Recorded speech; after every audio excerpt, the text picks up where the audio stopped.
All right, so I'm going to go over all of the pieces that are in your small accessories bin. On the top, you'll notice that it is labeled with everything that is in the bin.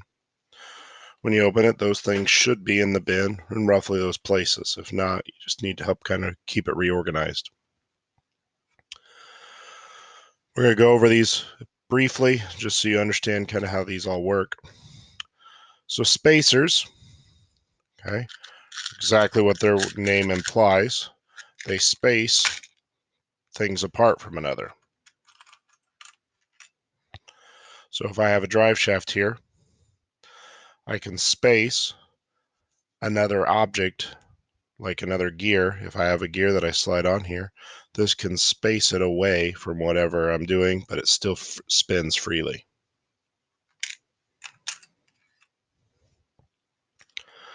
These are offsets. Offsets have a little bit different role.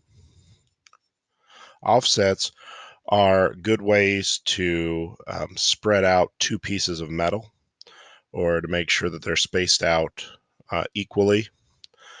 You actually would put this here through this back hole. You would screw in to the offset. Then you could place another piece of metal over here, and now it is exactly 2 inches, 1.5 inches or 2 inches depending on, or 1 inch depending on your offset from the other piece of metal. Drive shafts, we already talked a little bit about. Kep's nuts. Kep's nuts have two sides to them. Okay, so you have the flat side, and you have the claw side of them. So that claw side here is going to go towards the metal, and that helps kind of hold it in place on the metal. You shouldn't put this against plastic because it can cut into it lightly, not huge, but should technically go against metal. These are our shaft collars.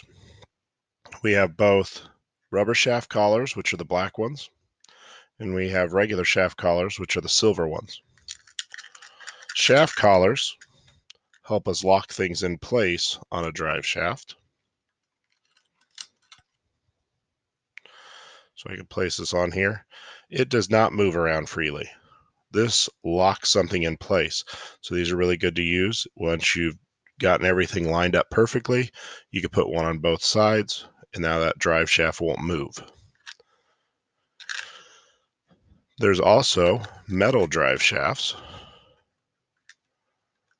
This one here. Does the same thing. Only difference is there's a set screw in it. So I have to use the small 5/64 screwdriver here. I'll show you this side. I'm going to back it out. You'll notice you see the little set screw come out. Now I'm a circle. Go on wherever you need it to be. And just tighten it. Notice I'm tightening with my fingers like this. Just a little bit of a tighten. And now that shaft collar is held in place. It's not going to move. Another way you can make sure that it's not going to move, if you don't want to put them at both ends, once you have it through your bearing flat, which I'll talk about in a minute, if you put a shaft collar here and you put a shaft collar all the way against this piece of metal, it's not going to go anywhere either. You just have to have two, one that's going to prevent it from going, the drive shaft from going one way, and then another one to prevent it from going the other way, and you'll get that.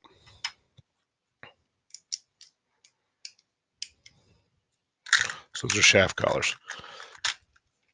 Washers, kind of for our purposes, just help us kind of space it out just a little here and there. They also help things spin a little more freely, make sure screws don't pull through. We have all kinds of different size screws. Biggest differences that you want to pay attention to, And I've tried my best to only give you the black screws and the gold screws to help you see this. But if you look at the screws, other than length of size being different, if we look here, we can see that the diameters are different. The smaller diameter screws here on the right side of the screen are for only two things: motors, which we're not using at the beginning, and rack gears. So rack gears you'll use with the gold screws as well. The nice thing about rack gears, they actually have a gold thread, so it lets you know you're supposed to use those gold screws. So if you have a screw you end up using and it doesn't seem like it's fitting, chances are, like for example, I think I see one here. Yeah, this is a black screw that is a smaller diameter one. And so this one can kind of get confusing. This is the way they used to do them. Now they've switched to the gold or some of the other colored screws. So I'm actually just going to get rid of this screw.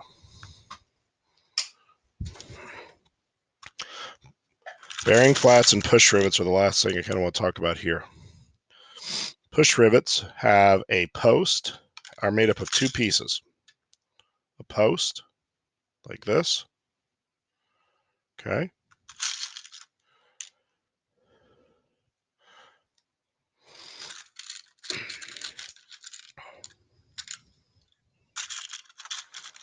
Post and a collar.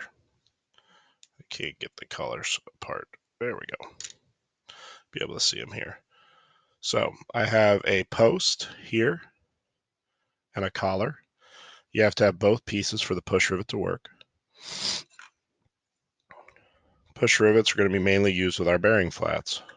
Bearing flats have a rough side on them that goes towards the metal. That helps hold them in place. And push rivets always get used by pushing through the metal first. So I'm going to go through the metal first and then into the plastic. So I push and that's locked in. If I put another one down here, this would really hold in place. And I'll explain more on our first build why we use these. Just wanted you to see how those work. The last thing in here I want to talk about was your tools. You do have two screwdrivers. On the ends, you'll notice one is a 5/64 and one is a 3/32. The 3/32 is larger than the 5/64. Something you should pay close attention to. I'm going to try my best to get this to focus here. So you notice right here on the end here, I can't hold it still enough. Let me try and hold a little better here. When I'm looking at the end of this screwdriver, it should be a hexagon. As it gets worn, it becomes more circular. If you start noticing that you're having a hard time getting the screwdriver to come off of any of the screws or set screws, either the 5/64 or the 3/32. 5/64 it happens to a little more often than the 3/32. If it starts rounding out and becoming more and more circular, just come and see me and say, hey, I need this ground down. And I'll ground off the rounding part and we'll get it back to having a little bit better screwdriver. Your wrench in here, you don't have to use a whole lot, but this does help if for some reason you can't loosen something. You can put the screwdriver on the screw, the wrench on the nut, and you should be able to use this to kind of help break that free. It also works on the offsets, so you can use that too to help loosen those if you need to.